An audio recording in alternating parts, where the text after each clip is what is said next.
Good evening, I'm Andrew Chang. Adrian is away. Tonight, billions of federal dollars announced to reopen the country safely. We're not sure what the new normal is, but this money's going to help us get there. From childcare to transit to cities, is it enough to get Canadians back to work? You also worry that there could be potential tampering activities. Russia is accused of hacking into COVID-19 vaccine research, including Canada's. Did you discuss this matter with any member of the Prime Minister's office?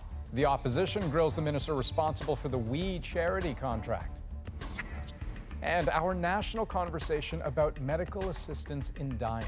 We still live in a country where the vast majority of Canadians do not have access to palliative care. Canadian questions about the challenges, the ethics, and the law. This is The National. To try to contain the coronavirus, Canada shut down huge swaths of its economy. But opening them up again and recovering, that's a whole other challenge. Today, that effort got a multi-billion-dollar boost from Ottawa. An agreement struck between the federal government and the provinces and territories to provide crucial funding for some key areas. Think transit, childcare, and municipal governments. The Safe Reopening Agreement has taken weeks to negotiate, and in the end, it amounts to more than was previously promised. David Cochran with the details and the reaction. It's a big agreement to tackle a big problem, the safe reopening of society before there's a vaccine. Our government will invest over $19 billion to ensure the provinces and territories have the support they need. There's billions to expand testing, contact tracing, and stockpile PPE. More money to protect seniors in care, and more overall for the health system, specifically mental health, addiction, and homelessness. But COVID-19 isn't just a health crisis, it's an economic crisis, too. So $625 million to create childcare spaces so parents, mostly women, can go back to work. And a $1 billion sick leave program, up to 10 days paid leave for people who don't have it. The cost has been far in excess of $19 billion across this nation, but this goes a great way to acknowledging some of that existing cost that has already occurred and the cost that has yet to occur. We are going to continue working with the provinces and territories. We're going to continue working with the municipalities. Ottawa cut the deal with the premiers, but it trickles down to cities and towns who have been crying out for help. I just think it'll help us with a wide range of our problems and will hopefully go a long way to making sure that the kinds of cuts or tax increases that had been discussed will be minimized or perhaps eliminated. To do that, there's $2 billion to cover municipal operating costs, $1.8 billion for struggling public transit. The premiers have agreed to match that dollar for dollar. This agreement will run for 6 to 8 months. At that point, the money will be gone, but the virus might not. And the negotiations will start all over again. David Cochran, CBC News, Ottawa. Now, the economic restart means getting people to work. And two key elements there are transit and childcare. Carolyn Dunn shows us how today's promise of funding for both is panning out in Canadian cities. It's no longer a question of how to keep transit running on time, it's how to keep it running at all. People need to commute to work, they need to go see their family, they need to go see their friends. But the money raised from transit fares across the country has plummeted.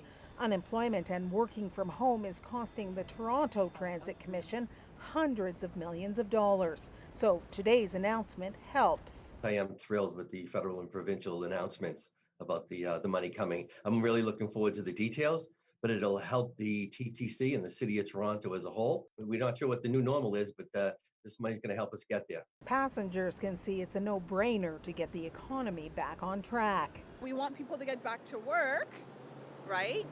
So I think that they're going to have to try and maybe reallocate funds, so that people that do need to rely on the subway, that it doesn't become, that cost is not passed on to the consumer. Calgary's mayor says transit and childcare are going to be key to economic recovery. So for a lot of parents, they're actually being asked to choose a very horrible choice. You can have a kid or you can have a job. And for our economy to work, we need people to be able to participate in the workforce. And that means that people are going to be able to have access to childcare. At this daycare, they've put in all the COVID-19 safety measures. Now they just need the kids. The daycare takes up to 180 children, but only 42 are enrolled, most of them part-time.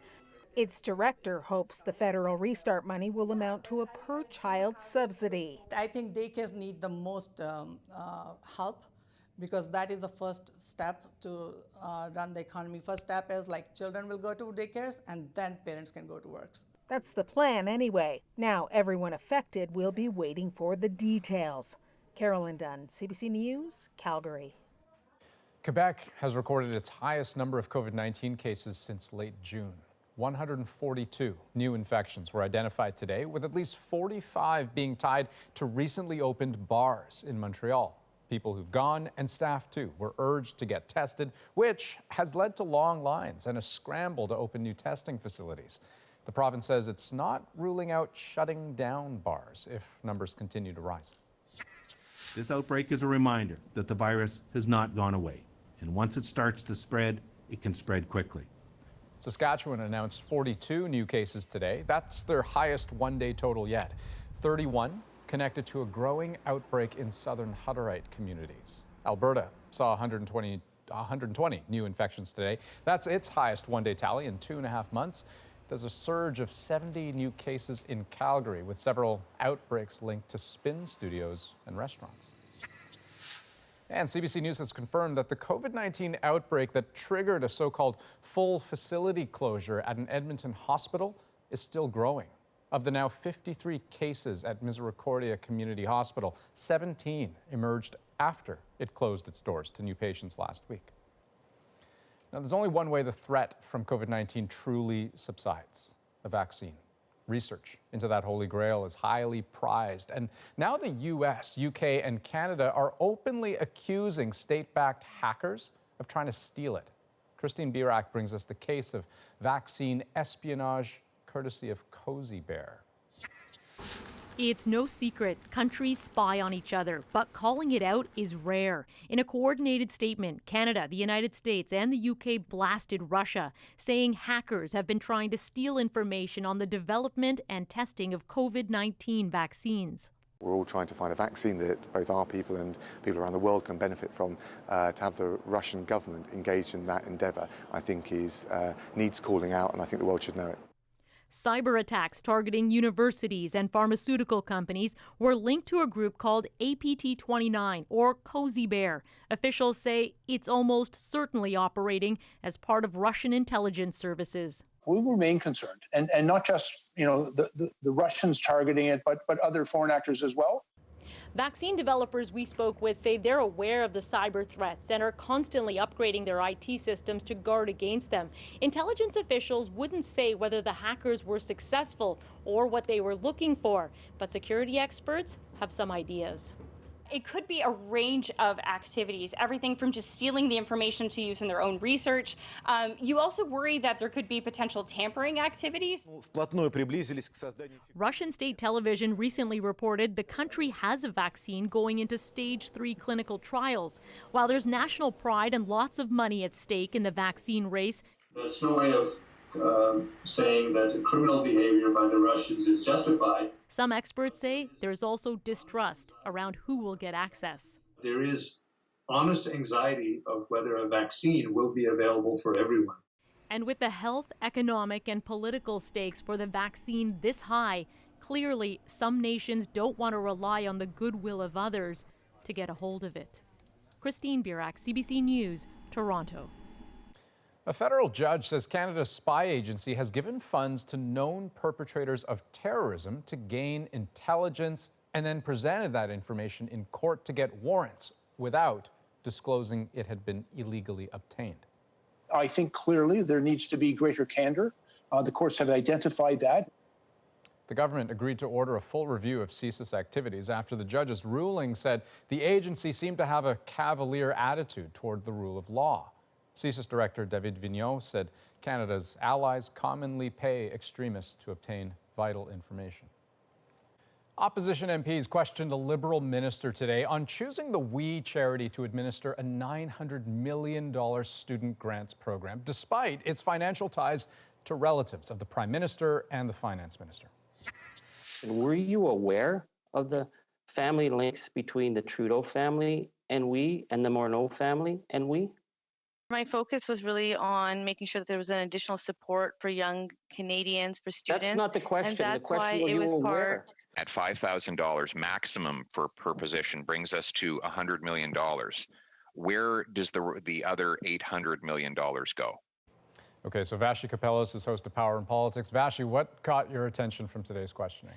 Well, the testimony, Andrew, was long, more than 3 hours, and sometimes very dense, but there was a significant piece of information to come out of it, and it came from the senior bureaucrat in charge of the student grant program. She told MPs that the We charity had actually come to the government with a proposal for a student volunteer program and talked to them about such a program or a version of it on April 19th. So why is that important? Because the federal government announced the grant program after that on the 22nd, and later that same day, we submitted an updated proposal that met the Fed's requirement for the program. And that directly impacts the Prime Minister's central contention that the Public Service told him and his cabinet the We charity was the only one that could run this program. So what does that mean then about where this goes from here? Well, we got some clues today. When the revelation was made in committee, for example, Andrew, you could audibly hear an opposition MP gasp. This will provide oxygen to their criticism of the government on this issue, and you can expect it to keep the controversy alive, though for exactly how long, I'm not sure. The committee that met today isn't done meeting in their probe of the issue either. They've got more meetings scheduled, and another committee, the Ethics Committee, well, it begins its probe tomorrow. So for now, the story continues, and the Prime Minister will likely find himself facing questions on the controversy for a time to come. Andrew? Vashi, thanks very much. With COVID-19, it's hard to look south of the border and not get a sinking feeling. The U.S. discovered more than 66,000 new cases yesterday, continuing a weeks-long trend. And this can't easily be blamed on testing. As Canada boosted testing, the positivity rate dropped. But in the U.S., it swelled, suggesting the epidemic is growing. Yet, there's no unified response. Today alone, Arkansas and Colorado announced orders for mandatory mask use, while Georgia specifically banned local officials from doing the same. Now, amid the confusion, Wall Street took a hit today, too. As Salima Shivji tells us, it came on the word that new claims for unemployment benefits surpassed 1 million for the 17th straight week. A neighborhood much changed. Several restaurants abandoned by their owners. The harsh reality of the pandemic keeping diners away. This taco place is yet another casualty on its last days. The longer it goes, the harder it is for a lot of small and local places. I mean, honestly, I'm kind of shocked that they weren't able to make it. That struggle felt keenly in the eyeglass business. 2020 was supposed to be a big year for Wagner Opticians, a small business Diana Finisi's late father opened 50 years ago. But they didn't make it past May. I was probably 80% down in revenue and still tallying up all my bills with rent and trying to make payroll. And so the writing was on the wall. More than 1 million Americans applied for unemployment last week, adding to a tally that's now at 50 million since mid-March. Some in states that are reverting to stricter lockdown measures are worried the help won't be nearly enough. My business still hasn't picked up. COVID seems to be getting worse and not better. Congress is divided over extending relief, with a $600 boost to unemployment set to end at the end of the month. And the Speaker of the House says that's just one part of the country's abysmal response to the pandemic. Good morning. Starting with the president's rhetoric. He is like the man who refuses to ask for directions. The president refusing, too, to dwell on the virus spreading, preferring an economic message instead. Today, promoting deregulatory moves that Donald Trump boasts will be key to the economic recovery. No administration in history has removed more red tape more quickly to rescue the economy. That economic message track, a direct response to the polls that show Donald Trump's popularity is sinking, with no end in sight for a country fully in the grips of a pandemic. Salima Shivji, CBC News, Washington. Now, Canada and many European countries may have had some recent success in bringing COVID-19 cases down, but globally, the pandemic is picking up speed. More than 13 million people worldwide have tested positive for COVID-19. The pace of new cases is now routinely more than 200,000 a day. The top three fastest growing hotspots are the US, Brazil, and India. The fourth is South Africa. And as Margaret Evans shows us, every day there brings fresh signs of disaster. The storm is upon us. That's the message from the South African government to its people as COVID-19 spreads its pain across the country. Time, bought with an early lockdown in March, has caught up with South Africa. More than 10,000 infections reported every day now. This is a fight to save every life, and we at the same time need to save every bed in our health facilities. On Sunday, Cyril Ramaphosa reimposed a curfew and a ban on alcohol in a clear bid to slow the virus without shutting the economy down again. We always knew that a lockdown for more than a few weeks was going to be unsustainable. Epidemiologist Dr. Salim Abdul Karim leads the scientists advising the government. We just have too many people working in the informal sector who are self-employed. Social distancing is impossible in South Africa's cramped townships and informal settlements. Water and sanitation shared and often scarce. The picture is an uneven one, province to province, some coping better than others. In the Eastern Cape, the military has been sent in, conditions so bad in some hospitals that doctors and nurses are refusing to work there. Critics blame corruption, saying the pandemic has laid it bare. I'm very, very worried. I think everyone should. But for us to eat, to survive, what must we do? The best we can, says Dr. Abdul Karim. We're probably not going to have enough doctors, enough PPE, enough oxygen, enough of everything, because you can only prepare so much. At a certain point, he says, you must simply turn and face the storm. Margaret Evans, CBC News, London. Now, here in Canada, a snapshot of just how many people may have been infected and not known. The result of this country's first antibody study and questions about who is immune. And later, a special town hall about medical assistance in dying. Experts and the Justice Minister answer your questions. Failed people like me. Will people with dementia be included? From who is covered to how decisions are made and the bar patients need to meet. I don't understand why you've made this a requirement. The national conversation coming up.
Welcome back. Quebec police say they have reason to believe Martin Carpentier is still alive. 8 days into their search, authorities say there are signs the 44-year-old stole items from a trailer in the densely wooded area they've been searching. Carpentier is wanted in connection with the deaths of his 2 young daughters, whose bodies were found Saturday. He's said to be in survival mode and may be looking for materials or food to stay alive. We need federal intervention on the legal components of this in terms of decriminalization, and we also need a national plan because although British Columbia is hit hard by this, we're not the only ones in the country. A call for help today from John Horgan as BC marked another record month of overdose deaths. 175 people died in June. It's the province's second consecutive record-setting month of such deaths. Horgan says it's clear the drug crisis in BC is going in the wrong direction and more needs to be done. Well, now to the other health crisis in BC and some good news. No new COVID-19 related deaths were reported today, but the results from a new study also had health officials pleased. It hasn't yet been peer reviewed, but it shows the extent of infection in the province and how effectively the virus has been contained. CBC's Briar Stewart has the details. BC has been praised for its flattening of the COVID curve, and scientists have a clearer picture of how few have been infected in the community. Their estimate, less than 1%. Our snapshot was 2 months apart, right? Dr. Danuta Skrovonsky led a team that tested hundreds of anonymous blood samples that were taken from testing labs in the Lower Mainland. They started testing in March when restrictions were being rolled out, and then tested hundreds more in May when things started to open up. And what we found was about 8 times more infections likely than we captured by our surveillance reports. Now that might sound like a lot, but in fact it's in the same ballpark as other areas. Which she says means BC isn't undercounting cases more than elsewhere. BC's infection rate is considerably lower than other jurisdictions that have done serological testing. In May, one study out of Spain estimated the infection rate was 5%. One in New York State found it was likely around 12.5%. In the coming days, there'll be an estimate around Canada's national infection rate. The Immunity Task Force is doing a much larger study. It's testing 40,000 samples of donated blood for COVID antibodies. Experts say these types of studies are helpful to gauge how areas are managing transmission. It also helps at the moment because we still don't know the proportion of infections where people don't have symptoms or have mild symptoms. But even once there's an estimate around how many have been infected, there are still unknowns. And we don't yet know whether having these antibodies means that you're protected, that you're immune from this virus. Considering that the vast majority here have never had the virus, health officials are reminding people that they're still at risk, and the infection rates can grow if they aren't careful. Briar Stewart, CBC News, Vancouver. Okay, up next, we're bringing something a bit different. A special town hall with the Federal Minister of Justice. You're still not giving the patient the ability to say for themselves, can I have a medically assisted death? Answering Canadians' questions. Who has access to medical assistance in dying and who doesn't? The national conversation starts right after this.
Welcome back. COVID-19 changed our lives, and it changed death in this country too. Medical assistance in dying, known as MAID, was affected. Some hospitals temporarily restricted services. PPE and physical distancing made procedures harder, and the presence of family members was limited. Now, these are all layers on what was already a very complex, deeply personal issue.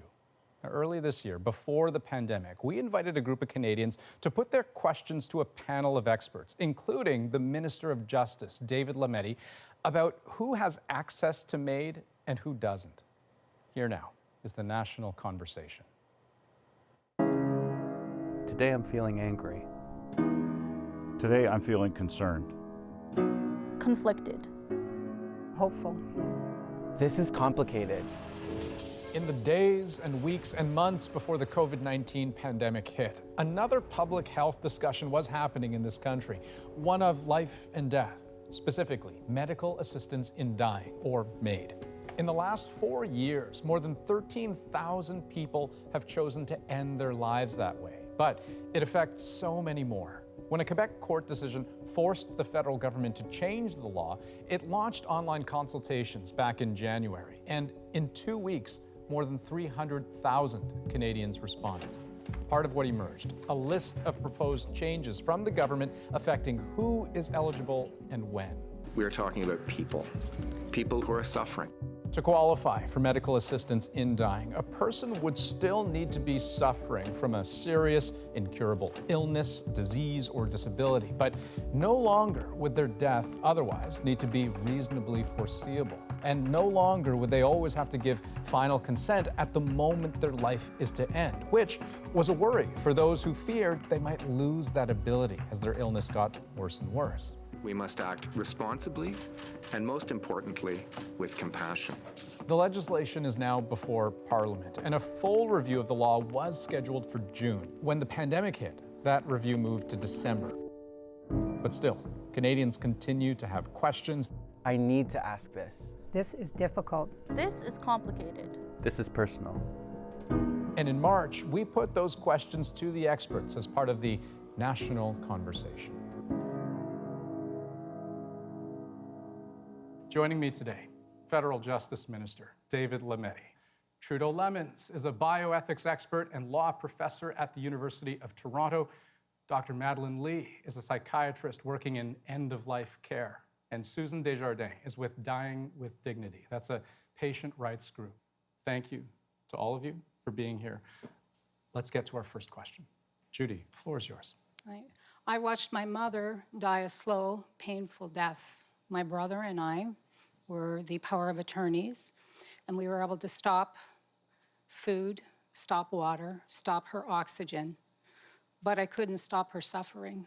So my question is, will or when will the MAID be available to a power of attorney to make those decisions?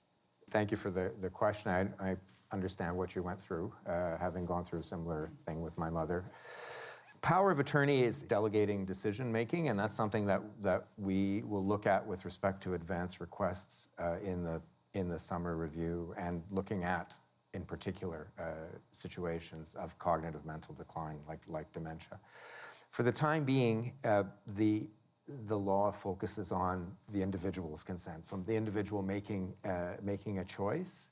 We still aren't at the stage where power of attorney will be able to be used, but it is something that could be considered down the road as part of that larger review. Why is it any different where a person can make the choice to withdraw life support versus making the choice to administer MAID? They accomplish the same thing, except one is slower and one is more ends painful. suffering and one doesn't. Right. One extends it. I think we're all trying to eliminate or reduce suffering where we can, and I think that's one of the things that's certainly motivating me in pushing forth this legislation.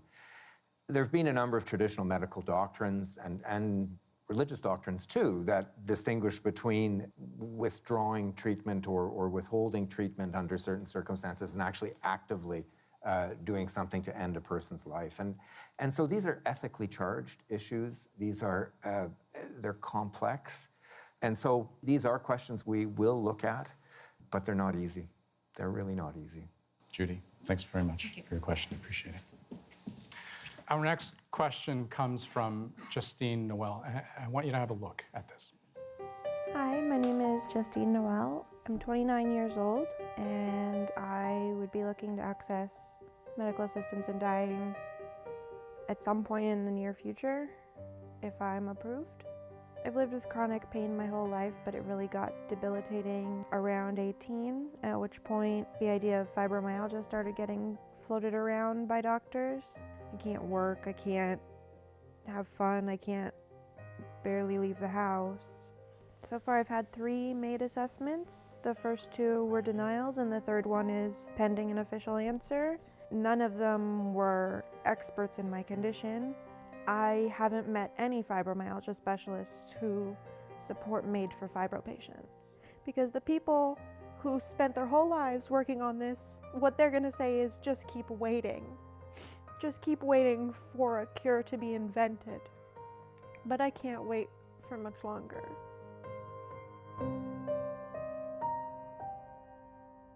Justine can't be here today, but her partner, Jason, is here in her stead on her behalf. Jason, thank you for being here.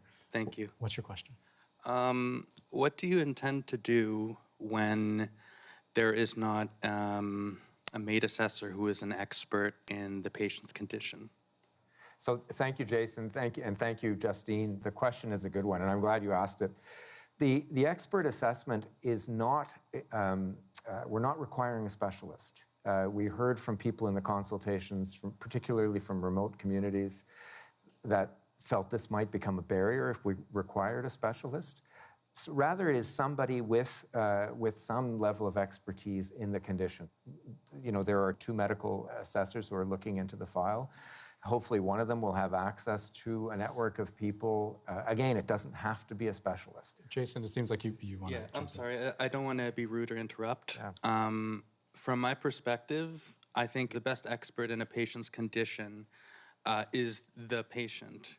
And to put the decision on the shoulders of someone who doesn't necessarily have a thorough knowledge of their medical background or the suffering that this person has gone through, I don't understand why you've made this a requirement. Madeline, if I could have you weigh in on that. I mean, in practice, do you see this as being such an onerous requirement that it actually ends up hindering the process?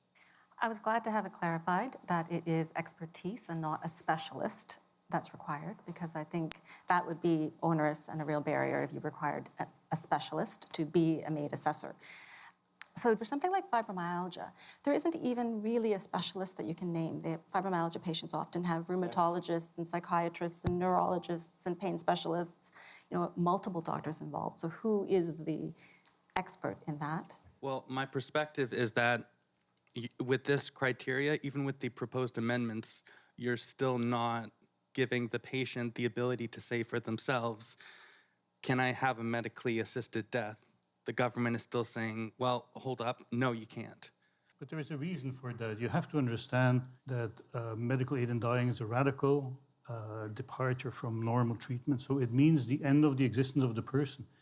If there are chances for the person who wants to have medical aid in dying to get better, we really want to explore that. There are significant case reports, for example, in the Netherlands, in complex diseases, where a second assessment by a MAID assessor specialized in the condition that the person had discovered that the person who had been suffering for 8 years was giving up on life, has a second assessment, reassesses the person and says there is a misdiagnosis. They found treatment, the person's desire for a MAID dropped. I mean, I think what is abundantly clear here is that the balance that has to be struck is incredibly delicate, incredibly frustrating as well. I hear that, but Jason, we're gonna have to leave it there. Thank you very much for your question. Okay, do stay with us. We will have more questions right after the break.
For one of these two teams, the season comes to an end.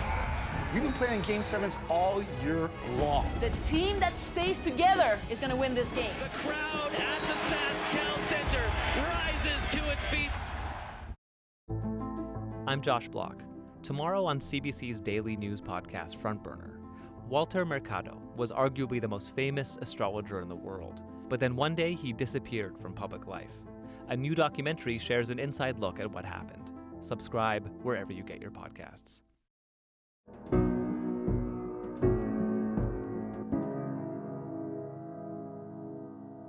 Welcome back. We're here in the National Studio taking questions about medical assistance in dying.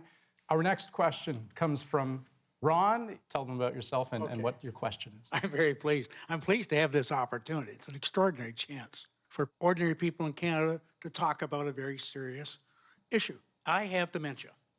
I was assessed 4 years ago. Unfortunately, Minister Lametti, when the bill came down in 2016, MAID was constructed to be a failure.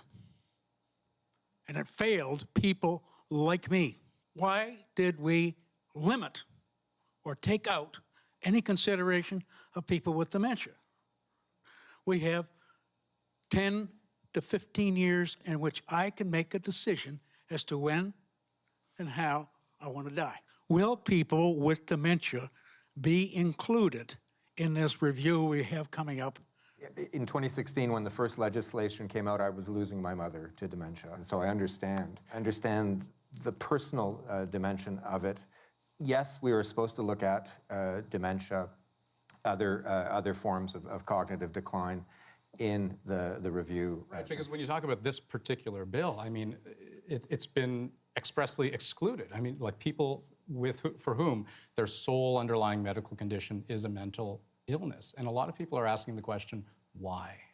We heard around the table again and again and again, particularly from MAID providers, medical health professionals, that we weren't ready yet as a society. Let's leave this complex question for the summer review. We will have to leave that part of the conversation there, but Ron, thank you so much for your question. I really appreciate that. Thank you very much. Our next question comes from Glenn Johnson, who's here from Ottawa. Glenn, take it away. Thank you, Andrew. I suffer from chronic pain, but I also have mental health issues and suffer from PTSD. Pain is pain, suffering is suffering. There's no foreseeable end to either of my chronic pain or mental health issues. Why are people like me not able to access MAID? We know that mental health issues are serious medical issues and that the pain that's caused is serious, the suffering is intolerable. I think the short answer is we had meant to study this more deeply starting in June of this year. And we heard around the table that, particularly from medical health professionals, that it was so complex that we just weren't ready yet. But it's also a right, a human right, and a right to choice. I know that, and we're going to push pretty hard because of that. And we need to get to that answer as soon as we can. I feel like the one answer you'd like to get is, so what's the timeline, right? When does this plight become the issue that gets solved in the forthcoming legislation? Well, we're starting it right now, which is great. And one of the good things about the consultation that we've done now and the work we did in 2015, 2016 as well, it got people to begin to think about it. And society's come a long way with respect to mental health in the last decade. But I can't promise a timeline. I can only promise to do my best as long as I'm in this role to push this discussion forward. Susan, where do you sit on this? We are very concerned about the exclusion of individuals with mental illness. I'm glad to hear that that would be considered in the review, and I think it has to really be seriously considered because the rulings so far have made it very clear that you cannot exclude groups of people based on their diagnoses, and that could be found to be unconstitutional, infringing their rights, and further stigmatizing those individuals.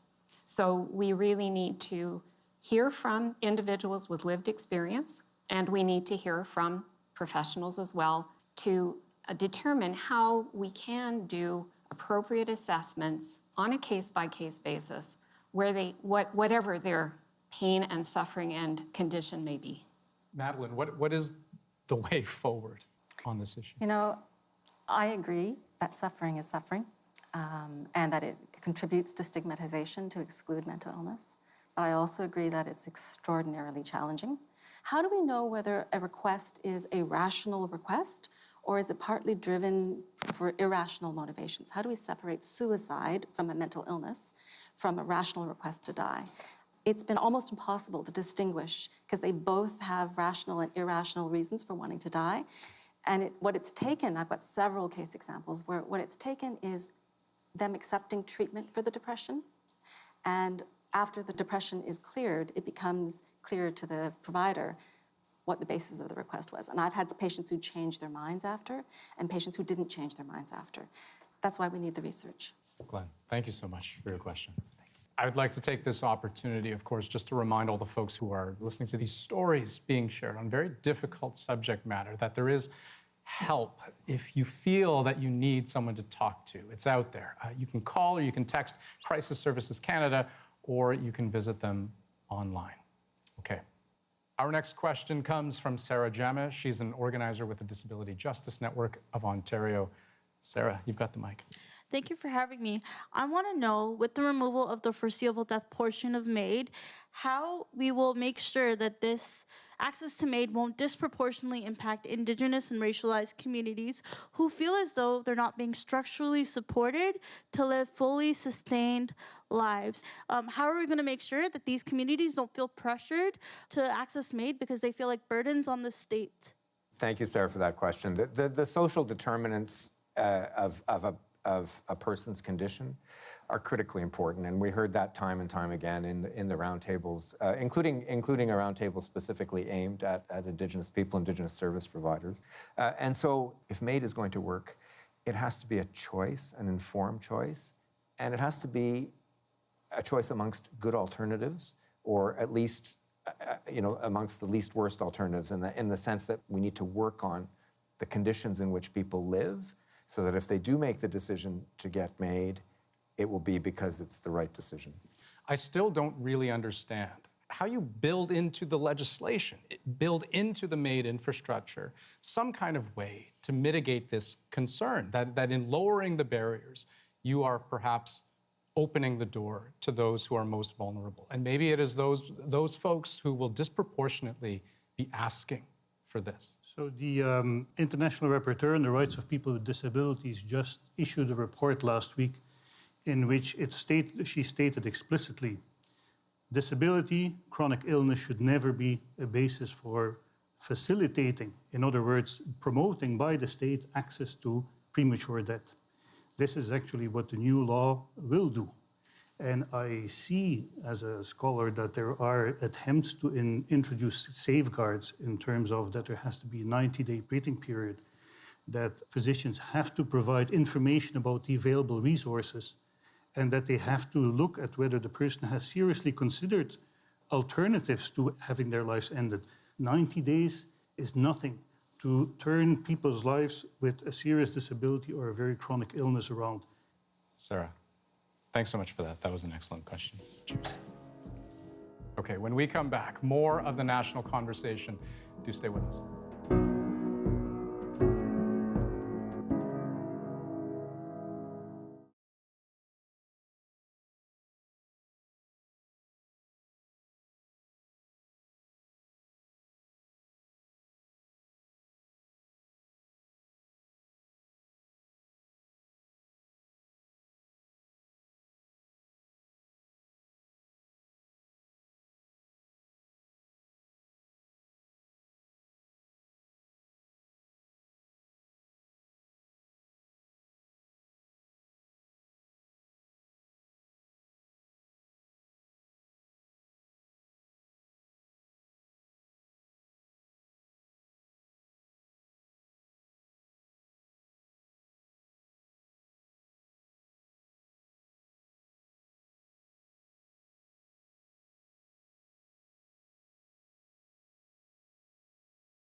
For the latest coronavirus pandemic updates, breaking news, and top stories, download the CBC News app now.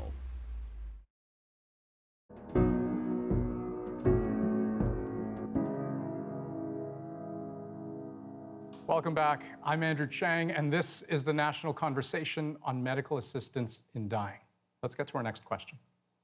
Hi, my name is Dr. Nahid Dasani. How are you doing? I work as a palliative care doctor. My practice especially focuses on communities who are vulnerable, including those who are homeless and countless more who are at risk of homelessness. Our experience is that the homeless, through a program called PEACH, Palliative Education and Care for the Homeless, a mobile, street and shelter-based palliative care program that puts our team on the front lines of the homelessness crisis and opioid overdose crisis. I'm particularly interested in today's discussion around equitable access to palliative care. Immense work Thank you. that you do. Thank you. What's the question you'd like to ask? While I appreciate the importance of discussing medical assistance in dying at this time also presents a unique opportunity to talk about the benefits of palliative care during all stages of an illness, not just at the end of life. And I do want to remind everyone in the room that the WHO has recognized palliative care as a human right, and we still live in a country where the vast majority of Canadians do not have access to palliative care. I agree with you. We need more palliative care resources. But it's not, for MAID, it's not an either-or situation. It's actually both and. We know from the latest report out of the coroner's office, there was a paper recently published that showed 75% of people who receive MAID also were receiving palliative care. So it's not an either-or. Trudeau, what are the considerations? I think it's a question of prioritization. It's clear that the priority should be on the right to health care, the right to have access to adequate care. That medical aid in dying in any jurisdiction that introduced it, and there are not so many, that is seen as an exceptional measure to facilitate the transition between life and death. We're now expanding that in an area where decision-making is very complex. So all of this makes me concerned about, are we prioritizing indeed allowing people to live their life to the fullest possible with the best possible healthcare support? Or are we seeing, for one reason or another, medical aid in dying as kind of a magical solution to suffering of life? And Susan, I mean, this push and pull is core to everything you've considered. Well, our mission is to improve the quality of dying, and that is not limited to assisted dying. It's improving quality of dying, including access to palliative care. And if I can be a little personal, I have had the opportunity to accompany a family member through treatment, and she had accompanied her spouse through ALS, and for years had said to me, I am not dying that way. So she had the opportunity to request an assisted death, and for her it was the right decision and the right choice, and gave her back some of that control over how her life ended, and made it a much better death for her and for those of us who accompanied her. Thank you for your question. Thank you. There were many more questions on assisted dying from across the country, including these. I was diagnosed 7 years ago with early onset Alzheimer's. How many people living with disease are being included in your review? What steps are being taken to offer protections for others who are vulnerable to all the psychological and emotional consequences of participating in a medically assisted death when it is against their conscience? You can watch the full national conversation on CBC News Network this weekend. And I do hope you'll tune in. You'll hear more questions, but also the full range of answers from the panelists to the questions that you did hear. Okay, that does it for us. That's the National for this Thursday, July 16th. Have a good night.